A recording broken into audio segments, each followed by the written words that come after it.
खबर है एक बड़ी दिलचस्प तो नहीं कहना चाहिए, सितम ज़रीफ़ी देखे कि हैकर्स ने ऑनलाइन फ्रॉड के जरिए आम शहरियों को तो लूटा ही लूटा है, मुख्तलिफ अरकान पार्लियामेंट से लाखों रुपए लूट लिए। सेनेटर दिलावर खान से 8.5 लाख रुपए और सेनेटर फरा नाज चित्राली से 5 लाख रुपए हथिया लिए।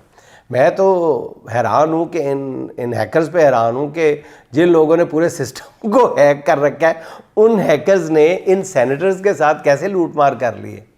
बहरहाल इन भोले भाले सेनेटर्स के साथ होने वाली इस लूट मार पर हम तो उनके गम में बराबर के शरीक हैं और पूरी कौम की तरह हम भी बहुत दुखी हैं कि ये बेचारे सेनेटर तो बेज़रर सी मखलूक होते हैं जिनकी अफादियत सिर्फ उसी वक्त समझ में आती है जब मुल्क में कोई आइन में तरमीम करनी होती है या कानून साजी करवानी होती है।